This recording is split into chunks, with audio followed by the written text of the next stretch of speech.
انہیں اللہ تبارک تعالیٰ کے وعدے پر یقین کامل تھا کہ یا تو انہیں مدد حاصل ہوگی اور وہ کامیاب ہو جائیں گے یا پھر وہ شہید ہو جائیں گے۔ تو ان دو اسباب کے تحت وہ فتوحات کے لیے نکلے، ایک یہ کہ اللہ تبارک تعالیٰ کی دعوت کو عام کرے، اللہ کے کلمے کو سربلند کریں، اور دوسرا یہ کہ دنیا کے دوسرے لوگوں تک پہنچے اور وہاں تک اللہ تبارک تعالیٰ کے پیغام کو پہنچائیں، اور اس دوران چاہے انہیں شہادت حاصل ہو یا پھر وہ اپنے مقصد میں کامیاب ہو جائے۔ تو اس کی یہ علت تھی۔ اس کے بعد کا سوال ہے مل عوامل التي ساعدت على نجاح حرکت الفتوحات الاسلامیہ، وہ کون سے عوامل تھے، اسباب تھے جنہوں نے مدد کی اسلامی فتوحات کی کامیابی میں؟ اسلامی فتوحات کی کامیابی کے کیا اسباب تھے؟ اسلامی فتوحات کی کامیابی کے کیا اسباب تھے؟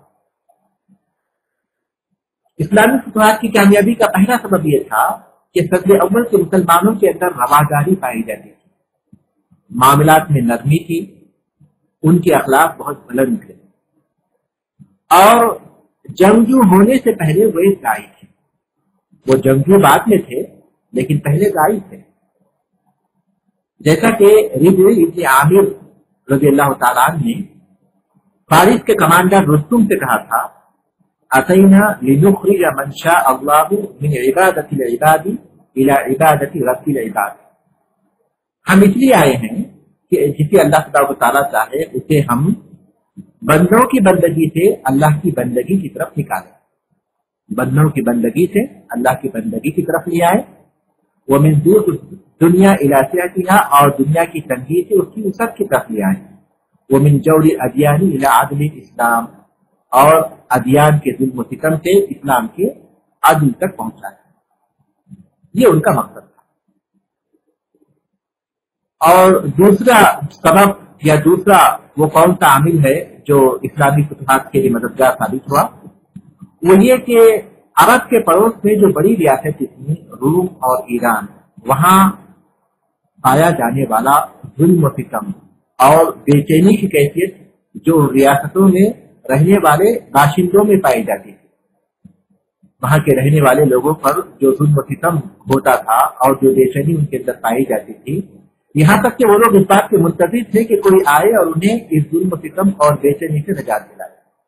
یہی وجہ ہے کہ بہت سے علاقے کے لوگوں نے، وہیں کے باشندوں نے ان فتوحات میں مسلمانوں کی مدد کی، جیسا کہ شام کی فتح کے موقع پر ان لوگوں نے مدد کی، اور اسی طرح مصر کی فتح میں قبطیوں نے مسلمانوں کی مدد کی، قبطیوں نے جو نصارہ تھے ان لوگوں نے مسلمانوں کی مدد کی۔ تو یہ دوسرا سبب تھا کہ وہاں پہلے ہی سے لوگ مظلوم تھے اور اس بات کے منتظر تھے کہ کوئی آئے اور انہیں وہاں کے بادشاہوں کے ظلم و ستم سے نجات دلائے۔ تیسرا سبب یہ تھا کہ مسلمانوں کی فوجیں بڑی تیزی کے ساتھ حرکت کرتی تھی، وہ اپنے ساتھ سامان بہت کم رکھتے تھے، دنیا داری ان کے پاس نہیں تھی، سادگی تھی، مسائل پر مشکلات پر صبر کرتے تھے، جس کی وجہ سے وہ تیزی کے ساتھ حرکت کر لیتے تھے اور علاقوں کو فتح کر لیتے تھے۔ یہ تیسرا سبب تھا۔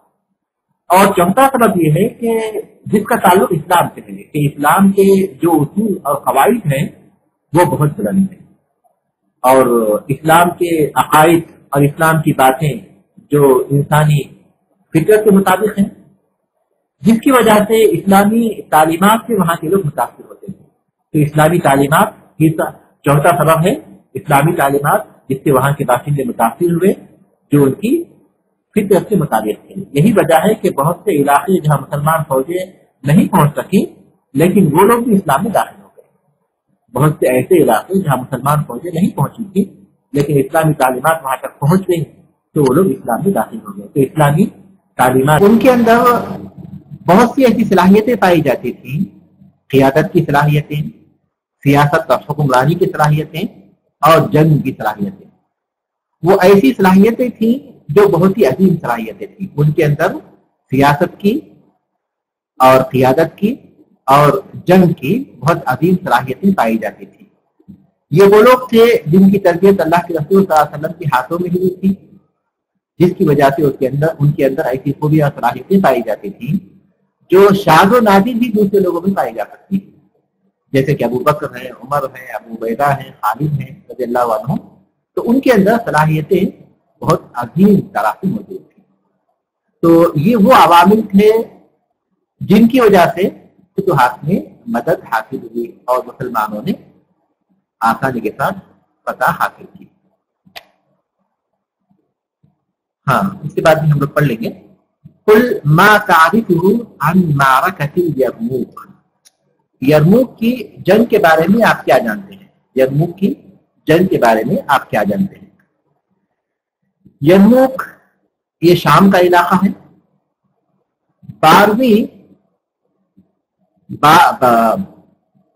سن 12 ہجری کے شروع میں یہ جنگ پیش آئی. سن 12 ہجری کے شروع میں ابو بکر رضی اللہ تعالیٰ نے 5 لشکر تیار کیے تھے شام کی فتح کے لیے. پہلا لشکر تھا ابو عبیدہ عامر بن جراح رضی اللہ تعالیٰ عنہ کی قیادت میں، اور ان کو حمص کی طرف بھیجا تھا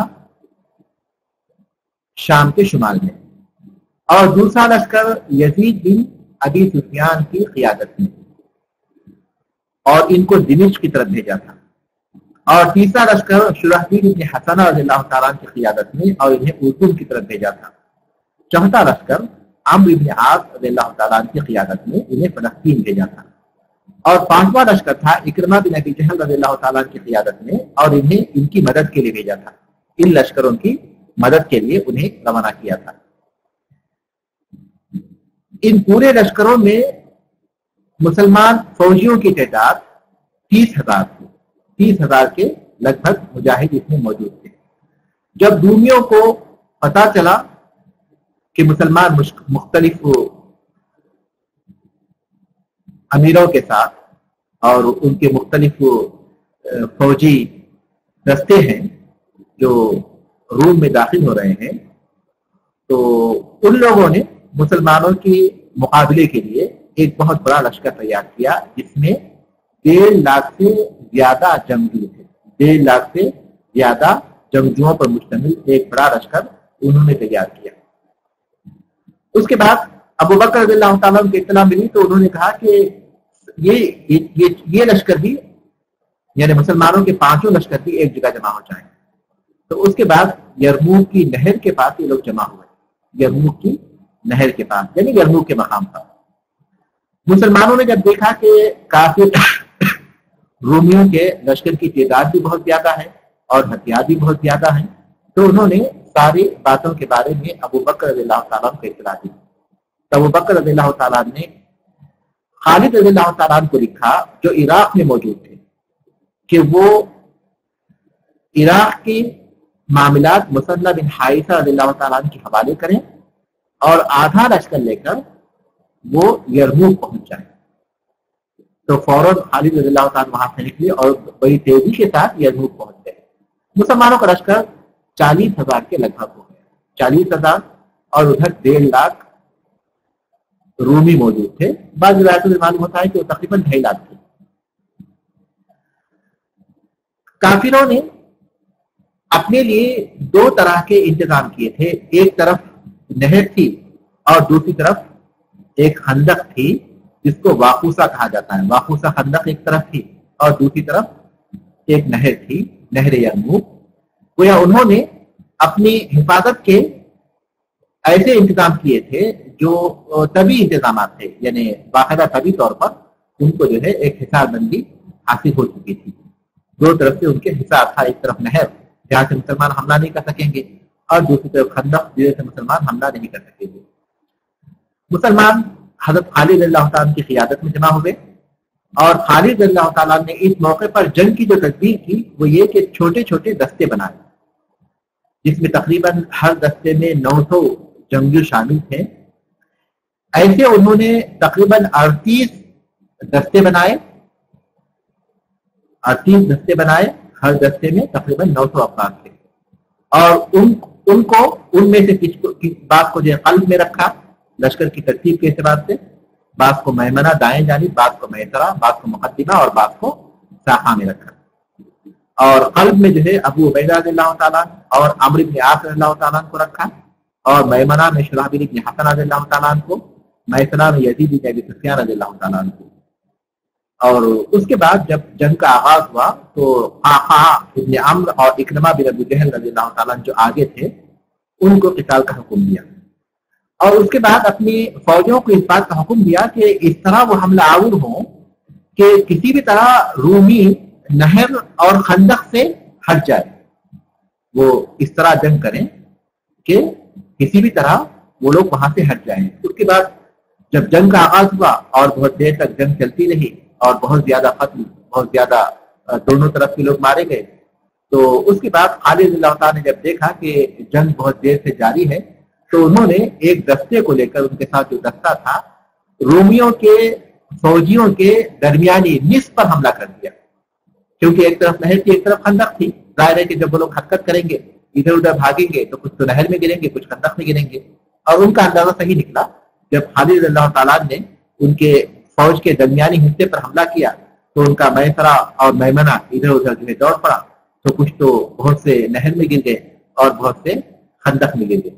اس طرح مسلمانوں کو اس جنگ میں کامیابی حاصل ہوئی، مسلمان اس جنگ میں کامیاب ہو گئے. تو یہ تھی جنگ یرموک. جنگ یرموک یہ مسلمانوں اور رومیوں کے درمیان پیش آئی تھی، اور اس جنگ میں مسلمانوں کی تعداد تقریباً 40,000 تھی اور کافروں کی تعداد تقریباً 1.5 لاکھ تھی، یا بعض روایات کے مطابق 2.5 لاکھ تھی. اور یہ ایک بہت بڑی جنگ تھی، اور اس جنگ کا نتیجہ یہ نکلا کہ 1 لاکھ سے زیادہ کافر مارے گئے اور کچھ مسلمان اس میں شہید ہوئے. تو جنگ یرموک کے بعد اب اس کے بعد 17واں سوال دیکھیے. علم عقل خالد بن ولید فی نہایت معرکۃ یرموک. خالد بن ولید رضی اللہ تعالیٰ کی معذوری کا سبب بیان کیجیے یرموک کے جنگ کے اختتام پر. یرموک کے جنگ کے اختتام پر خالد رضی اللہ تعالیٰ کی معذوری کا سبب بیان کیجیے. یرموک کے جنگ کے اختتام کے موقع پر ادھر ابو بکر رضی اللہ تعالیٰ کا انتقال ہو گیا تو عمر بن خطاب رضی اللہ تعالیٰ خلیفہ بنائے گئے، اور انہوں نے خالد بن ولید رضی اللہ تعالیٰ کی معذوری کا حکم نامہ بھیجا، اور ان کی جگہ پر ابو عبیدہ عامر بن الجراح رضی اللہ تعالیٰ کو قائد عام بنایا، امیر عام بنایا.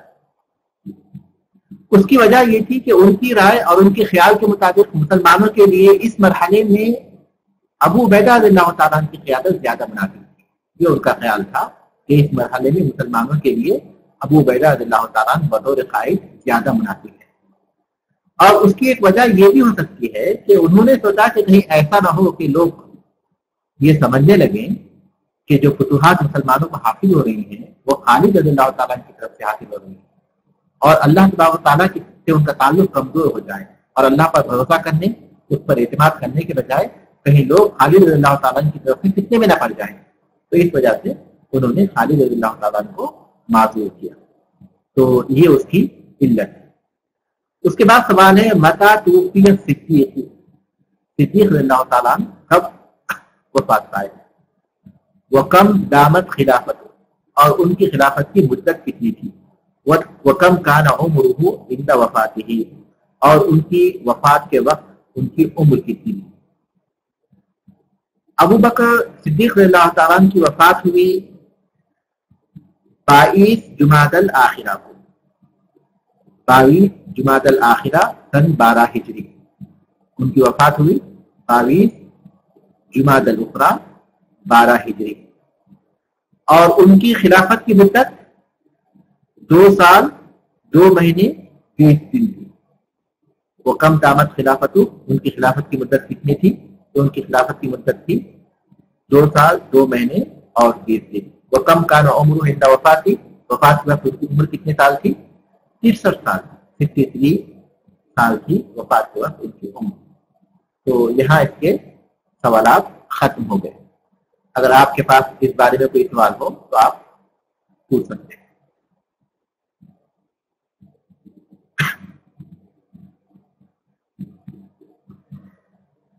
کسی کے پاس کوئی سوال ہے؟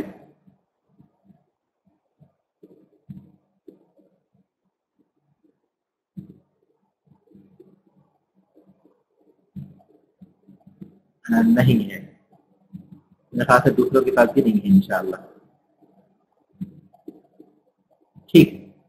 یہ جو سوالات و جوابات ہیں اس کے ہم لوگ کئی حصے کر سکتے ہیں. ضروری نہیں کہ ہم جو ہے ایک ہی ساتھ اسی طرح سوال دیں جس طرح کے سوال موجود ہے، بلکہ آپ سے صرف اتنا سوال بھی آ سکتا ہے کہ متى توفي الصدیق، یا پھر اذکر عاملا من العوامل التي ساعدت على نجاح حرکت الفتوحات الاسلامیہ، یعنی جو عوامل مسلمانوں کے فتوحات میں مددگار ثابت ہوئے ان میں کوئی ایک عامل، کوئی ایک سبب بیان کیا. یا پھر تحدث نتیجتاً عن اہم نتائج الردہ، یہ بھی کہا جا سکتا ہے کہ کوئی بھی ایک نتیجہ بیان کیجیے مرتدین کے ساتھ جنگ کے نتائج میں سے. تو اس طرح کے سوالات ہو سکتے ہیں. میرے سوالات آپ کے ساتھ جو ہوں گے ضروری نہیں کہ اتنی تفاصیل کے ساتھ پوچھے جائیں، تو مختلف طرح کے سوالات ہو سکتے ہیں. تو سوال کے ہر پہلو پر آپ لوگ توجہ دیجیے اور مختلف باتیں جو ابوبکر صدیق اللہ تعالیٰ کی خلافت کے تعلق سے ہم لوگ پڑھ چکے ہیں انہیں یاد رکھیں. اور پھر ہم جتنے بھی سوال کیے ہیں امتحان میں بھی وہ سوالات آئیں گے. یعنی شروع کے جو 5 سوال ہیں وہ ہمارے نصاب میں موجود نہیں ہیں. شروع کے جو 5 سوال ہیں کتاب میں نصاب کے طور پر موجود نہیں ہیں، لیکن سوال کے جواب کے طور پر ہم انہیں حل کر چکے ہیں، لہذا وہ بھی ہمارے امتحان کا ایک حصہ ہوں گے. سوال کے جواب کے طور پر کیونکہ ہم لوگ انہیں حل کیے ہیں اس لیے وہ بھی اس کا حصہ ہوں گے. سوال اردو میں ہی آئیں گے. سوال اردو میں آئیں گے یا عربی میں آئیں گے اس بارے میں انشاءاللہ ہم آئندہ بار بتائیں گے. اس بارے میں انشاءاللہ آئندہ بار بتائیں گے. اور میرا خیال ہے کہ آپ لوگ کسی بھی زبان میں آئیں آپ حل کر سکتے ہیں، کیونکہ آپ کو اردو میں لکھنے کی اجازت ہوگی. اگر سوال عربی میں بھی ہے تو آپ کو اردو میں لکھنے کی اجازت ہوگی. زیادہ غالب گمان یہی ہے کہ سوال ہم لوگ عربی ہی میں بنائیں گے اور اردو میں آپ کو جواب دے سکیں گے انشاءاللہ. تو یہاں ہم لوگ اپنا درس ختم کرتے ہیں. سبحانک اللہم و بحمدک، اشہد ان لا الہ الا انت، استغفرک و اتوب